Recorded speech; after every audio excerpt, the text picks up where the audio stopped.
Hello বন্ধুরা, সামনে তো প্রাইমারির ইন্টারভিউ হবে।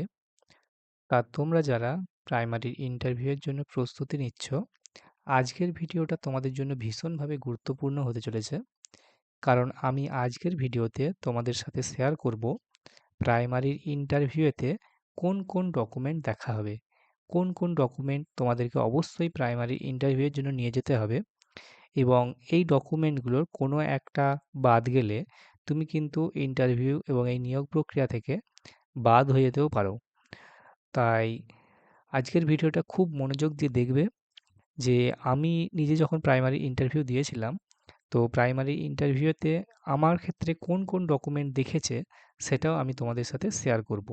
তাই যারা টেট পাস করে আছো, তোমরা অবশ্যই ভিডিওটা মন দিয়ে প্রথম থেকে শেষ অবধি দেখো, যাতে কোনো একটা অংশ যেন বাদ না যায়। নমস্কার, আমি হচ্ছি Joydeb sir, assistant teacher under the government of West Bengal.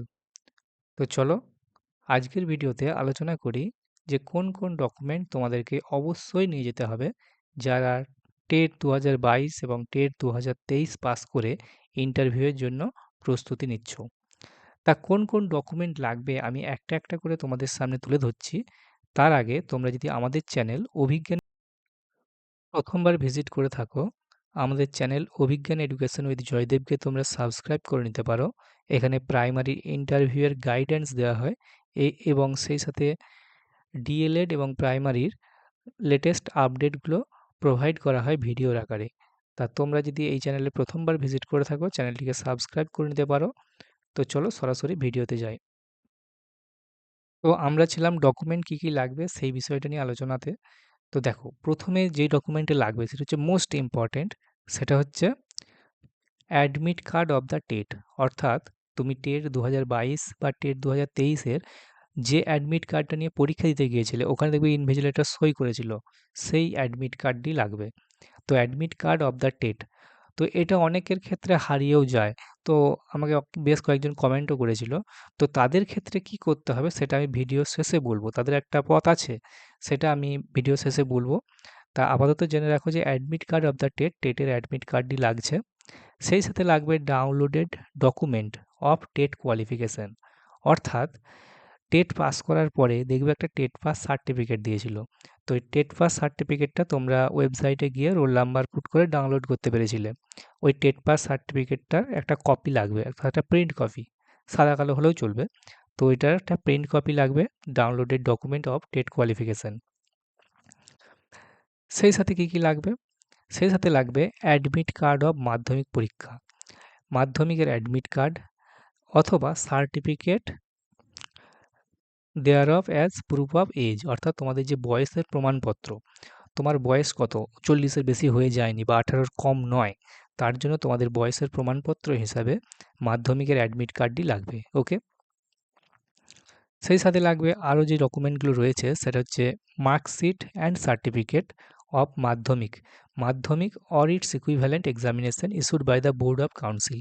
অর্থাৎ মাধ্যমিক পাস, তার যে সার্টিফিকেট এবং মার্কশিট, মার্কশিট মানে যাতে নাম্বার রয়েছে, আর একটা কপি দেওয়া রয়েছে যে ইট ইজ সার্টিফাইড দ্যাট বলে লেখা আছে, সেই সেই ডকুমেন্টটা, তার জেরক্স। ওকে, এবং অরিজিনাল তো নিয়ে যেতেই হবে। অথবা যারা সমতুল্য পরীক্ষা, অর্থাৎ যারা এনআইওএস থেকে ধরো মাধ্যমিক পাস করেছে, তাদের ক্ষেত্রে ওই সেম মার্কশিট এবং সার্টিফিকেটটি লাগবে। সেই সাথে লাগবে marksheet and certificate of higher secondary, অর্থাৎ এইচএস পরীক্ষার মাধ্যমিক, এইচএস পরীক্ষার মার্কশিট এবং সার্টিফিকেটটি, সেটাও তোমাদের লাগবে প্রাইমারি ইন্টারভিউয়ের ক্ষেত্রে ডকুমেন্ট হিসাবে। ওকে, 5টা ডকুমেন্ট বললাম। এটা হচ্ছে 6 নাম্বার ডকুমেন্ট, সেটা হচ্ছে marksheet and certificate of 2 year DElEd or DEd. Okay, সেই সাথে হবে যারা বিএলএড অর্থাৎ ব্যাচেলার ইন এলিমেন্টারি এডুকেশন করেছে, তারাও এটাতে এলিজিবল প্রাইমারিতে। তো মার্কশিট এবং সার্টিফিকেট, অবশ্যই মার্কশিট বলতে যে সেকেন্ড ইয়ারের ফাইনাল মার্কশিট এবং সেই সাথে ফার্স্ট ইয়ারেরটাও দেবে, এবং সার্টিফিকেট একটা ফাইনাল সেকেন্ড ইয়ারের পরে রেজাল্টের পরে একটা সার্টিফিকেট দেওয়া হয়, সেই সার্টিফিকেটটাও লাগবে। ওকে, ডিএলএডের। 7 নম্বর ডকুমেন্ট যেটা, সেটা হচ্ছে marksheet and certificate of graduation, BA, BSc, BCom etcetera issued by university if applicable, দেখো এখানে একটা কথা লেখা আছে ইফ অ্যাপ্লিকেবল, বলছে মার্কশিট অ্যান্ড সার্টিফিকেট, তোমরা যে গ্র্যাজুয়েশন করেছো, বিএ বিএসসি বিকম যে যেটা করেছো, সেই গ্র্যাজুয়েশনের মার্কশিট এবং সার্টিফিকেটটা লাগবে। ইফ অ্যাপ্লিকেবল কেন কথাটা বলছে, কারণ তোমরা জানো যে প্রাইমারির ক্ষেত্রে যে শিক্ষাগত যোগ্যতা লাগে সেটা হচ্ছে 2 ইয়ার্স ডিএলএড সাথে এইচএস। যদি কারোর এইচএসে কেউ যদি গ্র্যাজুয়েশন শো করে থাকে, এইচএস না শো করে যদি কেউ গ্র্যাজুয়েশন শো করে, তার ক্ষেত্রে তাকে কিন্তু এই যে বিএ বিএসসি বিকমের সার্টিফিকেটটি এবং মার্কশিটটি প্রোভাইড করতে হবে ইন্টারভিউতে। সেই জন্য ইফ অ্যাপ্লিকেবল কথাটা বলা রয়েছে। যারা এইচএস দেখাবে তাদের ক্ষেত্রে এটা দরকার পড়বে না। কাজেই এটা নির্ভর করছে সম্পূর্ণ তোমার উপরে।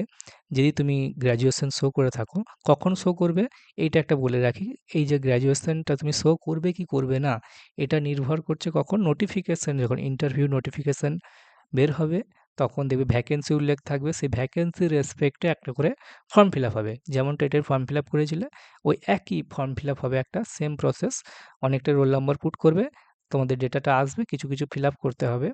তো ওই ফর্মটাতে দেখবে তোমাকে দিতে হবে যে হাইয়েস্ট কোয়ালিফিকেশন তোমার কি রয়েছে, এইচএস নাকি গ্র্যাজুয়েশন। সেই যদি তুমি গ্র্যাজুয়েশন দিয়ে দাও, তাহলে গ্র্যাজুয়েশনের ডকুমেন্ট তোমাকে ওই ইন্টারভিউয়ের দিনে যেখানে তোমার ডকুমেন্ট ভেরিফিকেশন হবে সেখানে দেখাতে হবে। ওকে, সেই সাথে ৮ নাম্বার যে ডকুমেন্ট, এটা বলছে caste certificate SC ST OBC, OBC A OBC B issued by competent government authority if applicable. যদি তুমি ক্যাটাগরির হয়ে থাকো, অর্থাৎ তোমার যদি কাস্ট থাকে, তোমার কাস্ট সার্টিফিকেটটা প্রোভাইড করতে হবে, দেখাতে হবে। সেটা তুমি এসসি হতে পারো, এসটি হতে পারো, ওবিসি হতে পারো, ওবিসি এ হতে পারো, ওবিসি বি হতে পারো। তো তোমার কাস্ট সার্টিফিকেটটা লাগবে যদি তোমার থেকে থাকে, ইফ অ্যাপ্লিকেবল লেখা আছে। কারণ অনেকে জেনারেল থাকে, তাদের ক্ষেত্রে এটা প্রযোজ্য হয় না। সেই সাথে দেখো ৯ নম্বর ডকুমেন্ট বলছে পিএইচ, ফিজিক্যালি যারা হ্যান্ডিক্যাপ তাদের certificate as per government rules where applicable. যদি তোমার পিএইচ ক্যাটাগরির সার্টিফিকেট থেকে থাকে, তাহলে পিএইচ এর সার্টিফিকেটটা দেখাবে, যেটা অবশ্যই সরকারি স্বীকৃত হবে। ১০ নাম্বার ডকুমেন্ট বলছে exempted category certificate issued by the competent government authority if applicable. অর্থাৎ তুমি যদি এক্সামটেড ক্যাটাগরি হয়ে থাকো, তুমি যদি গভর্নমেন্টকে কোনো প্রজেক্টের জন্য ল্যান্ড জমি দিয়ে থাকো, সেক্ষেত্রে তুমি এক্সামটেড ক্যাটাগরি একটা সার্টিফিকেট পেয়ে থাকো। সেই এক্সামটেড সার্টিফিকেট থাকলে তুমি সেটা শো করবে। ওকে, এক্সামটেড ক্যাটাগরি এটা কিন্তু আবার এই সিটগুলো কনভার্ট হয়ে যায়, এগুলো ফিল আপ হয় না, তো ছাত্রছাত্রী পাওয়া যায় না আসল কথা। খুব কম সংখ্যক ছেলেমেয়েই এক্সামটেড ক্যাটাগরি থাকে, তাদের সিট ফিল আপ হয় না, এই এক্সামটেড ক্যাটাগরির সিটগুলো কনভার্ট হয়ে যায়। এটা নিয়ে আমি একটা সেপারেট ভিডিও করব, কোন কোন সিট কনভার্ট হয়ে যায়। ওকে, তাহলে বোঝা গেল যে এক্সামটেড ক্যাটাগরির সার্টিফিকেটটা লাগছে। ১১ নম্বর বলছে এক্স সার্ভিসম্যান সার্টিফিকেট। যদি তুমি এক্স সার্ভিসম্যান হয়ে থাকো, তাহলে এক্স সার্ভিসম্যান সার্টিফিকেট থাকবে তোমার, ইফ অ্যাপ্লিকেবল সেটা শো করতে হবে। ওকে, দেখো এরপরে ১২ নম্বর ডকুমেন্ট বলছে first engagement letter issued by the competent government authority as a para teacher where applicable. অর্থাৎ তুমি যদি প্যারা টিচার হয়ে থাকো, তোমার যে first joining letter, first engagement letter, সেই এনগেজমেন্ট লেটারটা সেটা তোমাদের শো করতে হবে। ১৩ নম্বরে বলছে, এটাও প্যারা টিচারদেরই রিলেটেড, বলছে experience certificate of a para teacher issued by the DPO or SDO for counting of services and age relaxation where applicable.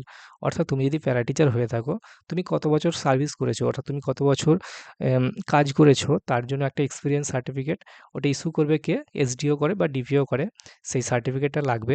এবং প্যারা টিচারের ক্ষেত্রে যদি এজ রিল্যাক্সেশন থাকে, সেক্ষেত্রে এজ রিল্যাক্সেশনের জন্য এই সার্টিফিকেটটা প্রয়োজন হয়, তো এটাও শো করতে হবে।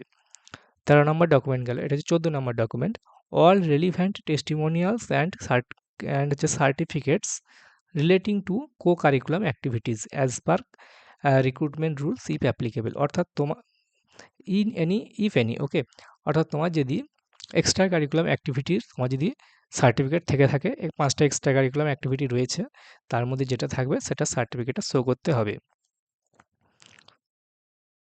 সেই সাথে তোমাদের ভোটার আইডি বা ভোটার কার্ড বা আধার কার্ডটা শো করতে হবে। এটা ছিল ১৫ নাম্বার ডকুমেন্ট।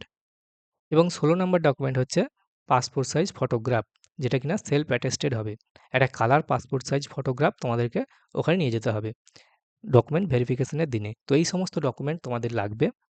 যদি তোমাদের কোনো একটা ডকুমেন্ট নিয়ে যেতে সমস্যা হয়, তোমরা যদি না নিয়ে যাও, সেক্ষেত্রে কিন্তু তোমরা প্রবলেমে পড়তে পারো।